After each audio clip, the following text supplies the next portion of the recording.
Welcome back. I hope you are all doing well, understanding well and learning well. So let's get started. आज हम लोग क्या कर रहे थे? रिसर्च एप्टीट्यूड समझ रहे थे और आज हम रिसर्च एप्टीट्यूड के क्या करेंगे? आपके स्टेप्स. इनको स्टेप्स को सिर्फ आज मैं आउटलाइन दूंगी, समझाऊंगी. वाई? बिकॉज अगर मैं आपको एक ही दिन में सारे स्टेप्स समझा दूंगी आपको ये चीज़ें नहीं क्लियर आएगी. मैराथन में तो ऑब्वियस सी बात है, हम हर चीज़ों का आउटलाइन लेंगे, लेकिन यहाँ पे आपको एक एक स्टेप के अंदर एक एक पार्ट में क्या चीज़ें होती है वो चीज़ें समझना बहुत ज़रूरी है, क्योंकि वहाँ से आपको जो रिसर्च है वो समझना स्टार्ट होगी. आज एक ब्रीफ ओवरव्यू लेते हैं. सबसे पहले रिसर्च क्या होती है. आई टोल्ड यू जो रिसर्च होती है वो starts with problem and ends with the problem ही खत्म होगी. हमारे पास सबसे पहले हम लोग क्या करते हैं, डिसाइड करते हैं कि क्या प्रॉब्लम है, क्या हमारे पास क्या चीज़ है जिसके लिए हमें खोजना है, ढूंढना है. उसके बाद हम लोग लिटरेचर को रिव्यू करते हैं, अपने हिसाब का सैम्पल सेलेक्ट करते हैं, क्या वेरिएबल्स हो सकते हैं वो, फिर डाटा कलेक्ट करते हैं, डाटा एनालिसिस करते हैं, रिपोर्ट राइटिंग्स करते हैं और उसके बाद अपनी प्रेजेंटेशंस करते हैं. ये कुछ एक क्राइटेरिया है जिस तरीके से एक चैनल में प्रॉपर तरीके से ये चीज़ें क्या होती है, रिवॉल्व होती है और स्टेप बाय स्टेप फॉर्मुलेट होती है.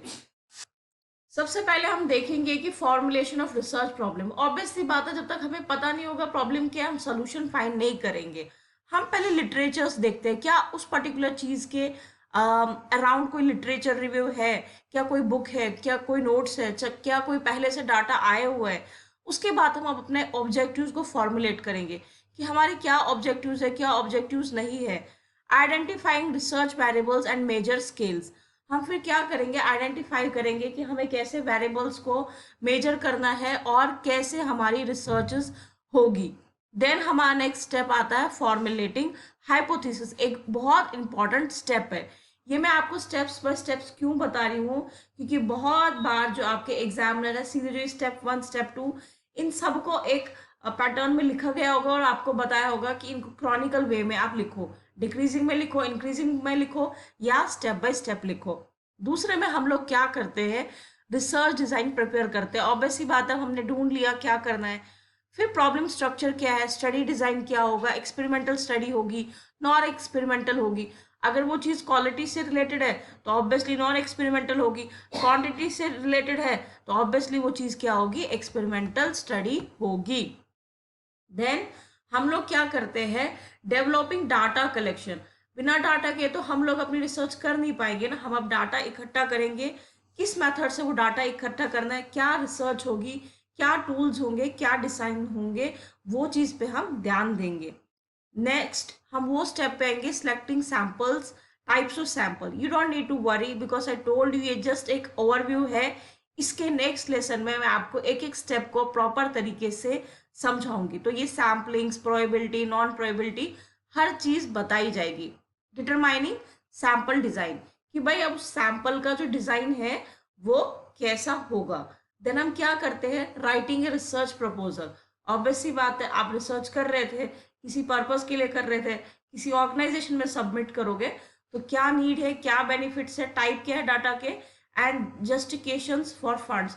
अगर आपको कोई फंड देगा तो किस बेसिस पे देगा, आपके पास वैलिड पॉइंट होना चाहिए, तभी आपको गवर्नमेंट या आपका इंस्टीट्यूट या आपकी कोई ऑर्गेनाइजेशन आपको फंड प्रोवाइड करेगी.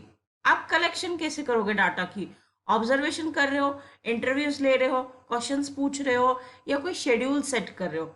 देन आपके जो लास्ट स्टेप्स आते हैं 7th 8th, that is process and analysis data. अब जो आपने डाटा सब इकट्ठा किया, सब समझाया, सब देखा, अब आप उसकी कोडिंग करोगे या एडिटिंग करोगे, टैबुलेशंस करोगे, एनालिसिस करोगे, ब्रेक करोगे, एडिट करोगे और एंड पे in the last of your complete जो आपकी रिसर्च है आप क्या करोगे, अपना जो आपके स्टेप्स है वो लिखोगे.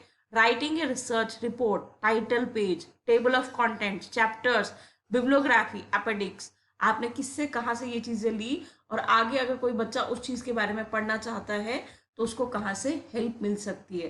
तो आज हमने एक ब्रीफ ओवरव्यू देखा, दैट इज आपका स्टेप्स ऑफ रिसर्च, जहाँ पे देखा कि एक प्रॉब्लम है, उसका सोल्यूशन ढूंढना है, लिटरेचर रिव्यू करेंगे, सैम्पल सेलेक्ट करेंगे, सिलेक्ट करेंगे मेजर्स, डाटा कलेक्ट करेंगे, डाटा एनालिसिस करेंगे, रिपोर्ट करेंगे अपनी राइटिंग्स को।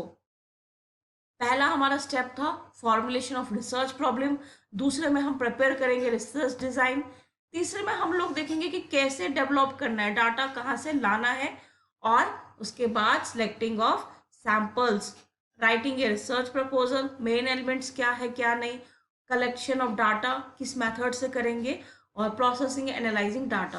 अब आपने डाटा इकट्ठा तो कर दिया, लेकिन उस डाटा को प्रॉपर तरीके से हमें प्रोसेसिंग करनी है, एनालाइज करना है, एडिट करना है, चेंज करना है, करेक्ट करना है, और सब चीज़ों को एक प्रॉपर तरीके में एक राइटिंग के रिसर्च रिपोर्ट में लेके आना, जहाँ पे हम पूरी अपनी इंफॉर्मेशन देंगे कैसे है, क्या है, और क्या इंपॉर्टेंट चीज़ें हैं, और कौन कौन से रिसर्चर्स, कौन कौन से थिंकर्स से आपने हेल्प ली है, और अगर एक जो चीज़ इनको स्टडी कर रहा है, फर्दर रीडिंग्स में इंटरेस्टेड है, तो उसके लिए आप अपेंडिक्स दोगे कि वो कहाँ से और पढ़ सकता है। Wishing you all the very best. I hope आपको चीज़ें समझ आ रही है। Do like, subscribe and share.